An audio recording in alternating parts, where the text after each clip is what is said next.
Resign करना है, resign करना है, रिजाइन करना है, एमसी से रिजाइन करना है, रिजाइन करना है, रिजाइन करना है, एमसी से रिजाइन करना है, रिजाइन करना है, रिजाइन करना है, एमसी से रिजाइन करना है।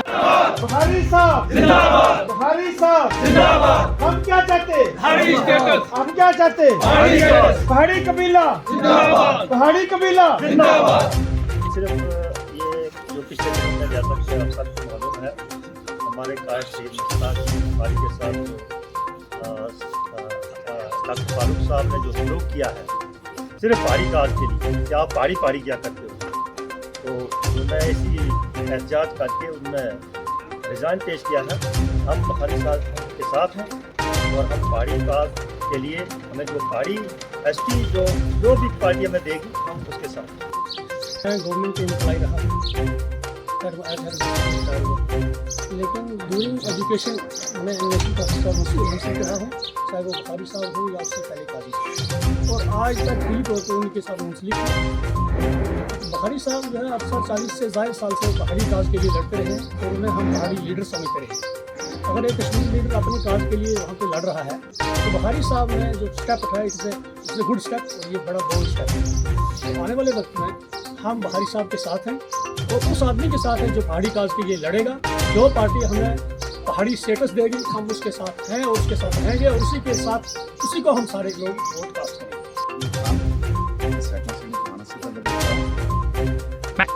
पिछले 50 साल से नेशनल काउंसिल में है और बुखारी साहब के साथ, और हम सब का मकसद ये बुखारी काज है। जो डॉक्टर फारूक साहब ने पिछले दिन में बुखारी साहब के साथ सलूक पेश किया, उन्होंने अपने पार्टी छोड़ दी, इसलिए हम बुखारी साहब के साथ हैं और पहाड़ी काज के साथ हैं। जो हमें पहाड़ी काज देगा हम उसी के साथ। बुखारी साहब अगर RSS में जाते हैं तो हम उनके साथ RSS में जाने के लिए जाते हैं पहाड़ी काज के लिए। कि गुज़श्ता दिनों में हमारे कायद जो हमारी सुरकोट कंट्री से अलग रखते हैं सैयद मुश्ताक बुखारी साहब, उन्होंने रिज़ाइन पेश किया। रिज़ाइन पेश करने के बाद पार्टी के अंदर ही नहीं बल्कि पूरी स्टेट के अंदर एक हलचल मच गई कि इतने बड़े काज के मालिक जो हैं वो आज 40 साल नेशनल कॉन्फ्रेंस रहने के बाद जो है पार्टी को खैरबाद किया है। उन्होंने क्यों किया है वो आप सबको पता है कि वो हमारा एक ही मकसद है और बुखारी साहब का और बुखारी साहब के साथियों का एक ही मकसद था कि हमारे जो रिपोर्ट चोरी करना के लोग जो है वो पहाड़ी कबीले से ताल्लुक़ रखते हैं और पहाड़ियों की डिमांड को लेके वो अरसा 40 साल जो है उन्होंने नेशनल कॉन्फ्रेंस को दिया। अगर वो एक उसमें चले गए थे पहाड़ी कन्वेंशन जम्मू में, तो उनके साथ जो हुआ उन्होंने कुर्बानी हमारे पहाड़ी लोगों के लिए। आप नेशनल कॉन्फ्रेंस से ताल्लुक़ रखते हैं, मेन मकसद क्या था बुखारी साहब के इस रिज़ाइन का?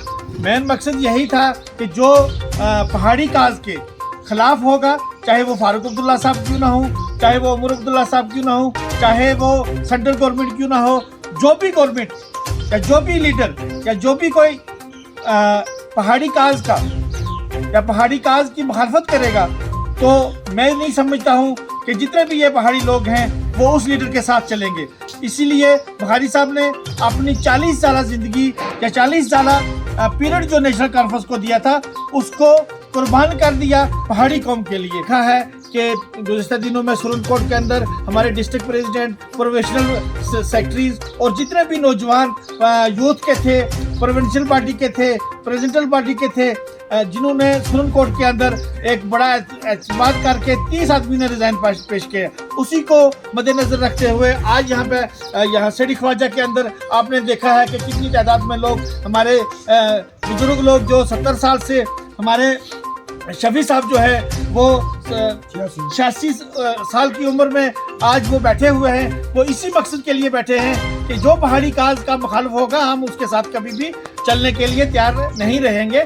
और मैं आपकी चैनल की वसादत से एक और वाज़ेह बात करता चलूँ कि आइंदा आपने देखा है अभी सिर्फ हम सेठी ख्वाजा में पहुँचे हैं, कल 2-4 दिन के बाद हम चंदीमाड़ में जाएंगे, डुगरा पिशाना में जाएंगे और इन दिनों में सुरनकोट के अंदर ही नहीं बल्कि डिस्ट्रिक्ट के अंदर नेशनल कॉन्फ्रेंस को और बड़े झटके जो हैं लगने की तवक्कुने वाले हैं।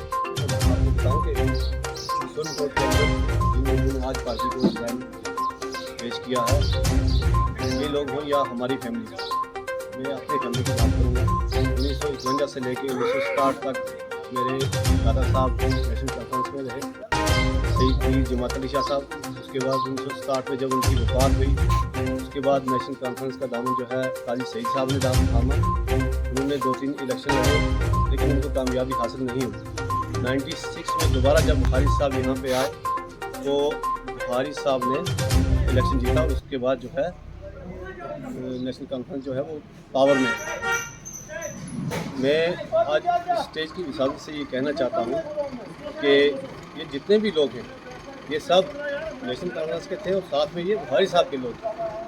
फारूक साहब को बड़े कम लोग जानते हैं, लेकिन बुखारी साहब को यहाँ पे सारे लोग जानते हैं। तो इन सब लोगों ने जो रिज़ाइन किया वो बुखारी साहब के पीछे किया, और इस पहाड़ी काज के लिए किया। इस पहाड़ी झटका नहीं, अब नेशनल कॉन्फ्रेंस के लिए यहाँ पे झटके ही झटके। इंशाल्लाह 2 दिन के बाद सुप्रीम कोर्ट में एक और बड़ी प्रेस कॉन्फ्रेंस होगी, वहाँ पे भी लोग डिज़ाइन पेश करेंगे। उसके बाद बुफलियाज में होगी, चंडीगढ़ में होगी, जगह जगह पे होगी। मैं Mohammadin Malak, block secretary National Conference block Seri Khwaja. आज मैं सबसे पहले मीडिया का शुक्रगुजार हूँ कि वो आज यहाँ हमारी आवाज़ सुनने के लिए यहाँ आए। हमारी जो प्रेस कॉन्फ्रेंस यहाँ हो रही है उसको यहाँ सुनने के लिए आए हैं। इसका मकसद ये है कि मैं 70 साला बुज़ुर्ग आदमी हूँ। हम आज तक नेशनल कॉन्फ्रेंस के साथ हमारी वाबस्तगी रही, और हम पहाड़ी कौम से तल्लुक़ रखते हैं। पिछले दिनों आप सब ने सुना होगा कि पहाड़ियों की एक कन्वेंशन जम्मू में हो रही थी, जिसमें हमारे कादावर लीडर सैयद मुश्ताक अहमद बुखारी साहब की ज़ेर सरपरस्ती हो रही थी। तो वहाँ पे हुई, तो उसके बाद हमारी नेशनल कॉन्फ्रेंस के जमात कायदे सानी डॉक्टर फारूक अब्दुल्ला साहब ने उनके साथ जो बिहेवियर किया आप सब लोगों के पता है। क्योंकि हम लोग, हमारा मिशन ही यही है, हम ये चाहते हैं कि हमारी तामीर तरक्की से ज़्यादा हम जो प्रायोरिटी देते हैं, हम पहाड़ी को ज़्यादा प्रायोरिटी देते हैं। हमारा फ्यूचर इसी में है, हमारे बच्चों का फ्यूचर इसी में। अगर ये पहाड़ी हम ना चलें, पहाड़ी काज को लेके ना चलें, तो उसके अलावा हमारा कोई मिशन नहीं है। तो जब फारूक साहब ने उनके साथ ये बिहेवियर किया तो उन्होंने बहुत बड़ा एक्शन कर दिया, उन्होंने अपने ओहदा से मुस्तफ़ी होगी। आज हमारा यही मकसद है, हम उसी बुखारी साहब की सपोर्ट में, जबकि उन्होंने हमारे लिए, पहाड़ी कौम के लिए इतना बहुत बड़ा कदम उठाया, तो हम भी आज बुनियादी रुकनीत से नेशनल कॉन्फ्रेंस से मुस्तफ़ी हो रहे हैं, और इसको खैर बात कहते हैं। हमारे ब्लॉक सेरी ख्वाजा के जितने भी ब्लॉक सदर की मौजूदगी में डेलीगेट हजरात, हल्का प्रेसिडेंट जो भी है वो मुस्तफ़ी हो रहे हैं, जिनकी तफसील ये फहरिस्त जो है ख्वाजा मोहम्मद शफ़ी ब्लॉक सदर national Conference block Seri Khwaja, Mohammedan Malak block secretary सेरी ख्वाजा, ख्वाजा अब्दुल सलाम डेलीगेट सेरी ख्वाजा, ख्वाजा मोहम्मद माशूक डेलीगेट, सैयद नज़ीर सैन शाह, सैयद जाकर सैन शाह, सैयद सरफराज सैन शाह, मोहम्मद जमील अवान सेरी ख्वाजा, बशीर अहमद रातर, हाजी मोहम्मद मुंशी हारीबुड्डा, मोहम्मद अकरम कुरैशी हारीबुड्डा, शौकत हुसैन कुरैशी हारीबुड्डा, ख्वाजा मोहम्मद सफ़ीर सेरी ख्वाजा, मोहम्मद सदीक अवान, इखलाक हुसैन शेख सेरी चौना, ख्वाजा मोहम्मद बशीर सेरी ख्वाजा, अब्दुल अजीज़ बेग, हाजी मोहम्मद शरीफ अवान, अब्दुल सलाम लोहार, बशीर अहमद लोन नायब सरपंच, सरफराज सैन शाह, हाजी सुनाउल्ला शेख मिलान, हाजी जमालदीन शेख मिलान, हाजी सफ़ी मोहम्मद कुरैशी हारीबुड्डा, मौलाना गुलाम रसूल सेरी ख्वाजा, मोहम्मद अफजल शेख, नज़ीर हुसैन लोहार, फारूक अहमद खान सेरी चौना वगैरह वगैरह। गालबन 30 लोगों ने जो आज नेशनल कॉन्फ्रेंस से, मतलब नेशनल कॉन्फ्रेंस को रिजाइन करने के बाद अगला आपका क्या कदम होगा, किसके साथ रहेंगे आप? हमारा कदम ये है कि जबकि मेरा नाम अलहाज ख्वाजा मोहम्मद शफ़ी ब्लॉक सदर सेरी ख्वाजा है। मैं 40 साल से इस पार्टी में चल रहा हूँ। 1996 में मैं रिटायर हुआ नौकरी से, होते ही यहाँ आ गया, और ब्लॉक सदर शेख नज़ीर साहब जनरल सेक्रेटरी सुप्रीम कोर्ट डाक बंगला में आए, वहाँ हमारी मीटिंग हुई, उन्होंने मुझे ब्लॉक सदर बनाया। आज तक मुसलसल मैं ब्लॉक सदर चलता रहा, मीटिंगें हमारी होती रही। आज हमारा मेन मकसद ये है कि पहाड़ी काज के लिए एक मीटिंग थी जम्मू में, उस मीटिंग की सरबराही हमारे मोहतरम बुखारी साहब कर रहे थे। उसके बाद बुखारी साहब को मोहतरम फारूक साहब ने बुला के उनके साथ गुस्ताखी की कि आप मेरी इजाज़त के बगैर मीटिंग में क्यों गए। उन्होंने कहा कि मैं अरसा दराज से पहाड़ी काज के लिए लड़ रहा हूँ और कौम के लिए कुर्बानी दे रहा हूँ, इसी वजह से मैं पहाड़ी मीटिंग में गया, ना कि किसी और पार्टी में गया। वहाँ उनकी गुस्ताखी हुई, कोई बदकलामी की फारूक साहब ने उनके साथ, जो कि हमारे लिए नाकाबिल बर्दाश्त है। बुखारी साहब खाली हमारे लीडर नहीं हैं, वो गद्दी के मालिक हैं। उनका दादा साहब मरहूम सैयद हबीबुल्लाह साहब बुखारी नायब बगदाद थे, उनके वालिद मोहतरम सैयद मकबूल शाह साहब हमारे पीर थे, इनके साथ भी रब्ता था, ये चलते रहे। और बुखारी साहब जो है इसके लिए लड़ रहे पहाड़ी काज के लिए, हम भी इसीलिए चल रहे। अगर हमारे पहाड़ी काज नहीं है तो हमें और किसी पार्टी क्या ज़रूरत है। हमें लिहाजा हमारे नस्लों की ये ज़िंदगी है, जिसकी वजह से आज मैंने अपने ब्लॉक के यहाँ लोगों को इकट्ठा करके मीडिया वालों को दावत दी। मैं शुक्रिया अदा करता हूँ आपके यहाँ आने का। लिहाजा हम आज इस पार्टी से मुस्तफ़ा हो रहे हैं और अपने काज के लिए आगे सोचेंगे। जहाँ हमारा काज जाएगा हम उसके साथ खाना बुझाना चलेंगे इंशाअल्लाह।